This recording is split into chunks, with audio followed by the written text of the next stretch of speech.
قرآن مجید میں ہے نا کہ شیطان نے جب آدم علیہ السلام کو سجدے سے انکار کیا تو اس نے کہا تھا لا تجیدو اکثرہم شاکرین، کہ اللہ ان میں سے تو دیکھے گا کہ اکثر لوگ تیرے شکر گزار نہیں ہوں گے۔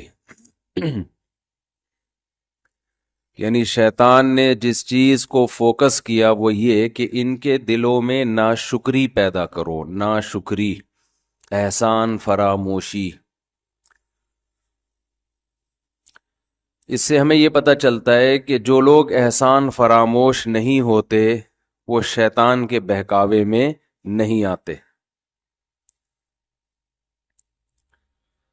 تو احسان فراموشی مخلوق کی بھی ہوتی ہے۔ کسی نے آپ پر احسان کیا، جب آپ ضرورت مند تھے، آپ کو اس کی ضرورت تھی تو آگے پیچھے پھر رہے تھے، جب ضرورت پوری ہو گئی تو آپ نے اس کو بھلا دیا۔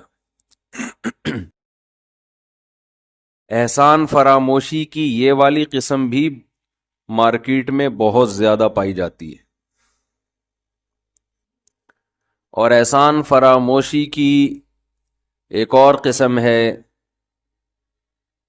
ایک تو ہے مخلوق کی احسان فراموشی، ایک ہے جس نے پیدا کیا اس کی احسان فراموشی۔ یہ والی قسم اور بھی زیادہ پائی جاتی ہے۔ یہ دنیا کا عجیب نظام ہے کہ جس نے کم احسان کیا ہو اس کے احسان کو کسی حد تک یاد رکھا جاتا ہے، جن کے احسانوں میں ہم ڈوبے ہوئے ہوتے ہیں سب سے پہلے انہی کو لوگ بھولتے ہیں۔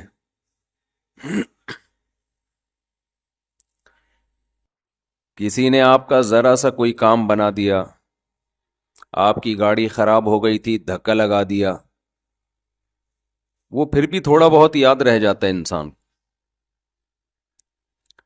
لیکن کچھ لوگ ایسے ہیں جن کے احسانات کے سمندر میں انسان ڈوبا ہوا ہوتا ہے، لیکن ہماری سوسائٹی میں سب سے زیادہ فراموش انہی کو کیا جاتا ہے۔ سب سے پہلے انسان ڈوبا ہوا ہے اللہ کے احسانات میں، اس کے بعد والدین۔ ہماری سوسائٹی میں آپ جتنا لبرل طبقے کی طرف جائیں گے، جتنا سیکولر طبقے کی طرف جائیں گے، بلکہ میں صاف لفظوں میں جتنا پڑھے لکھے طبقے کی طرف جائیں گے، جس کو آج کی اصطلاح میں پڑھا لکھا کہا جاتا ہے، وہ سب سے زیادہ خدا کو بھولے گا اور اس کے بعد اپنے والدین کو بھولے گا۔ ان پڑھ لوگ پھر بھی ماں باپ کی مان رہے ہوتے ہیں، سب سے زیادہ اللہ کو، اس کے بعد والدین کو۔ اور جو لبرل اور سیکولر طبقہ ہے اس کے ہاں سب سے زیادہ حقوق گرل فرینڈ کے ہوتے ہیں۔ سب سے زیادہ حقوق کس کے ہوتے ہیں؟ جو آپ کی دوست ہے، جس سے حرام رشتہ ہے، حالانکہ اس کا آپ پر کوئی احسان نہیں، ایک ہوس ہے اس کو بھی اور آپ کو بھی۔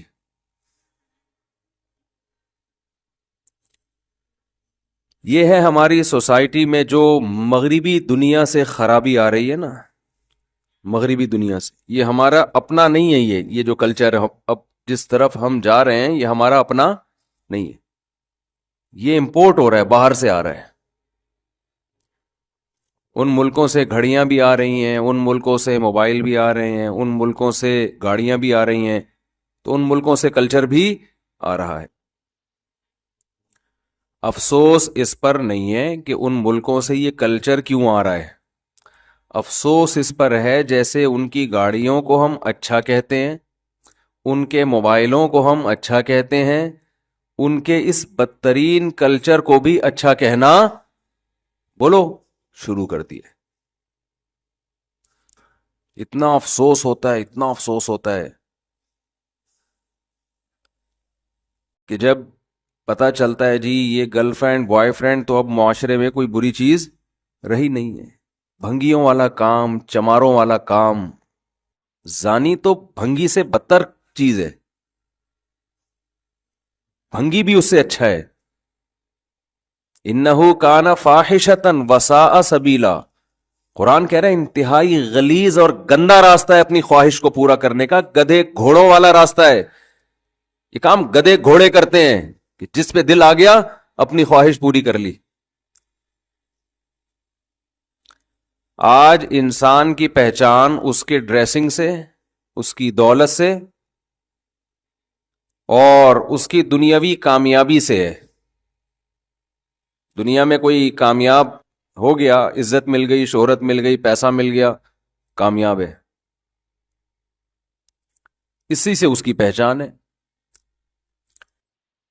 تو سب سے زیادہ احسان فراموشی کس کے ساتھ ہو رہی ہے ہماری سوسائٹی میں؟ اللہ کے ساتھ. اس کے بعد والدین کے ساتھ. اور جس سے کوئی رشتہ ہی نہیں ہے، سب سے زیادہ حقوق اس کے بیان کیے جا رہے ہیں. بتاؤ ایئر ہوسٹس کا آپ کے ساتھ کوئی رشتہ ہوتا ہے جب آپ بس میں، جہاز میں سفر کرتے ہو؟ سب سے اچھا سلوک اس کا آپ کے ساتھ ہوتا ہے جہاز میں. کسٹمر اور سیلر کا آپس میں کوئی رشتہ ہوتا ہے؟ بولو نا، کوئی رشتہ نہیں. سب سے زیادہ اخلاق جو بیچنے والا، جو کسٹمر، دیکھو نا آپ ہائی وے کی طرف نکلتے ہیں تو جو ہوٹلوں میں جو ملازم ہوتے ہیں نا، وہ روڈ پہ آ کے آپ سے کیسی بھکاریوں کی طرح آپ سے مطالبہ کر رہے ہوتے ہیں کہ سر پلیز آپ یہاں تشریف لے آئیں. ہوتا ہے کہ نہیں ہوتا؟ کوئی رشتہ ہے اس کا آپ کے ساتھ؟ کوئی احسان اس نے کیا؟ آپ کھا کر بھی اس پر احسان نہیں کر رہے، وہ آپ کو اپنے ہوٹل پہ بٹھا کے بھی احسان نہیں کر رہا، اس کی قیمت لے رہا ہے آپ سے.